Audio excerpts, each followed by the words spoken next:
Hi,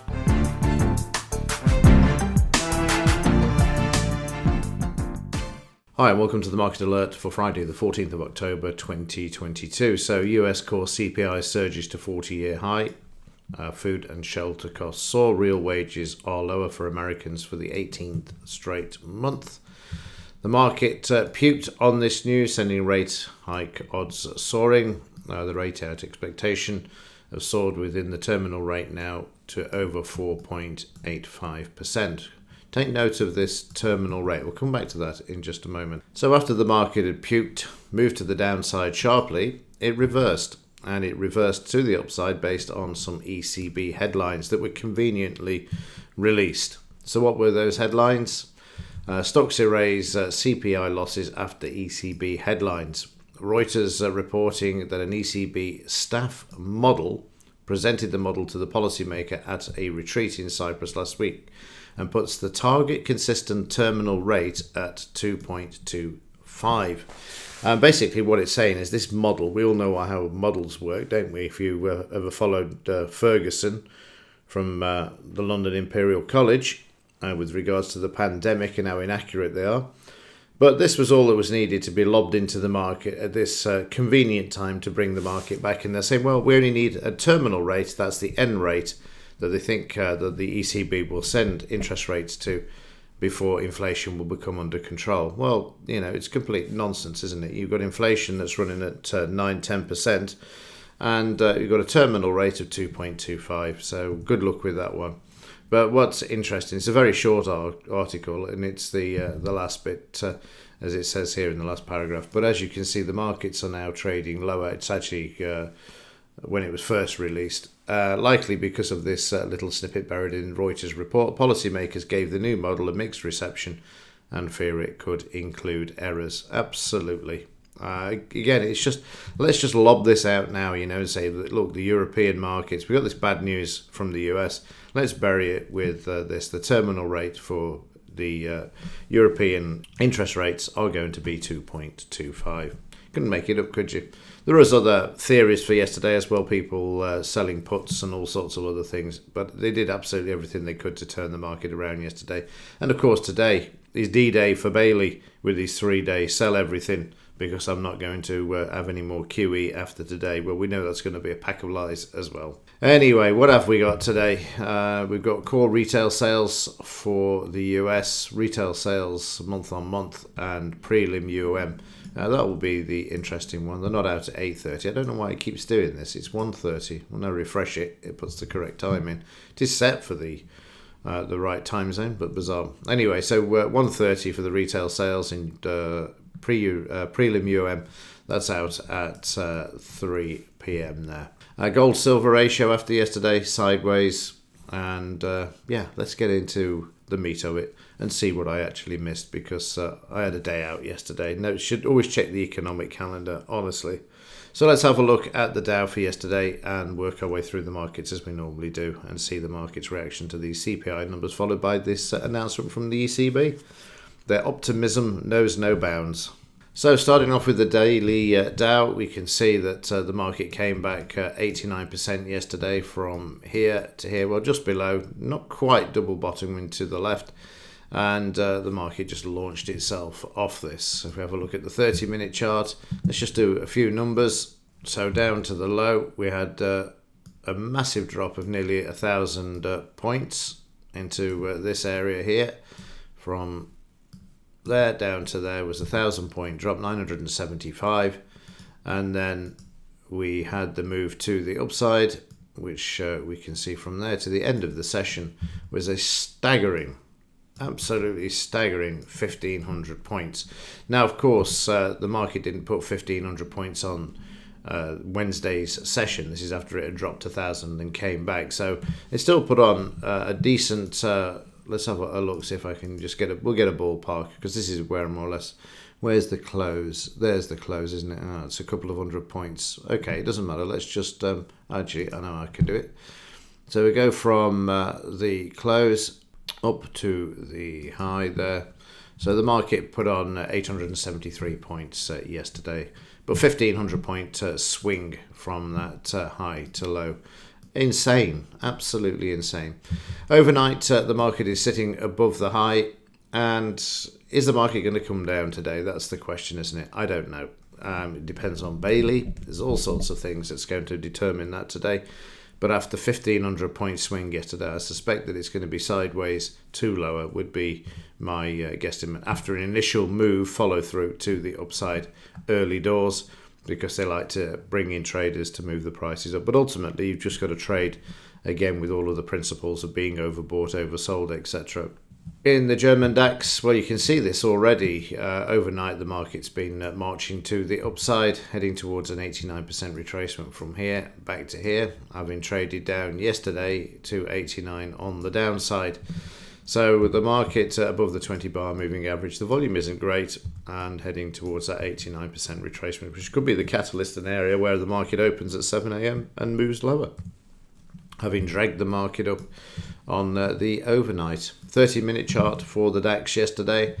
Again, we can see that we've dropped 100, 200, 300 points on the news. The market found support at the S2. Huge volume, became oversold, and then the market reversing and moving back to the upside.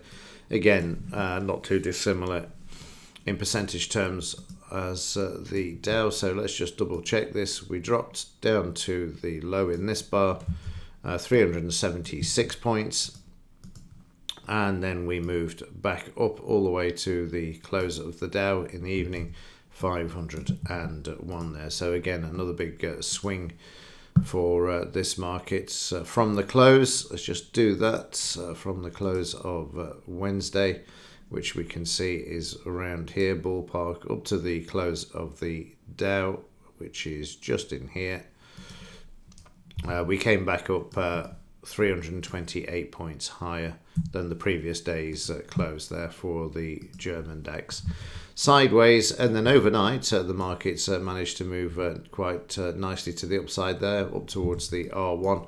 But the key here is that the market's trading at the 89% retracement in the daily chart. So it's an area where you can get reversals. In the 5-minute charts, you can see yesterday morning the market broke down to begin with and then just headed up.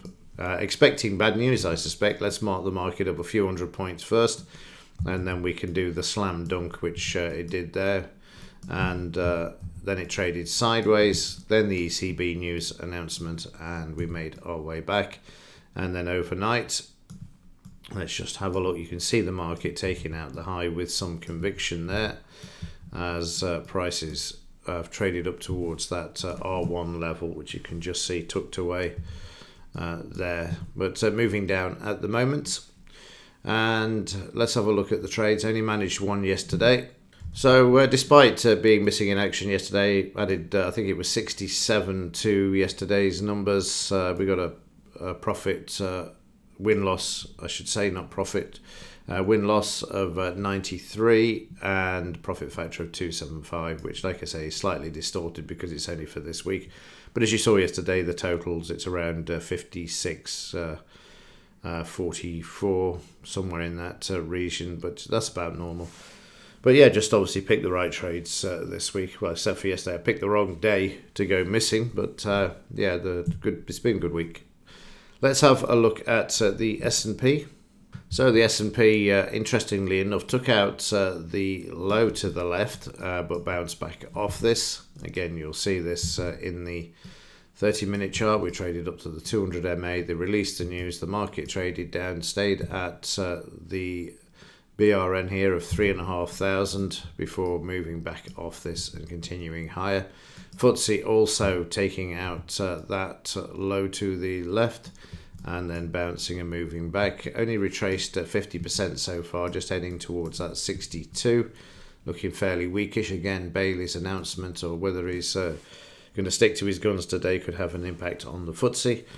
30-minute charts, you see there dropping over 100 points, nearly 200 points. Sorry, 150 points, not 200. Then trading sideways, ECB back up to the 200 MA, but managed to take this out overnight with a bit of buying there. And the market needs to stay above yesterday's high in order to move higher.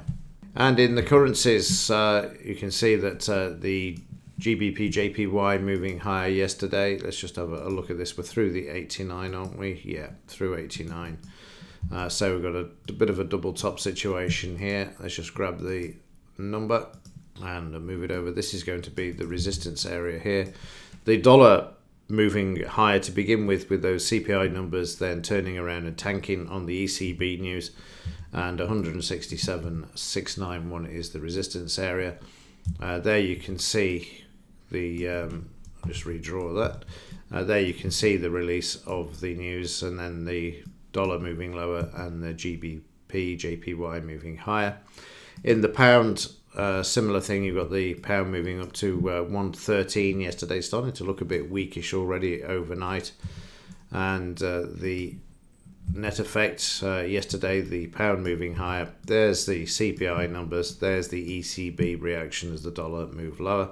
Need to take out yesterday's high in the pound if it is going to continue moving to the upside. Again, it's going to be affected by Bailey's comments of earlier in the week, the 3 days to sell that he put out.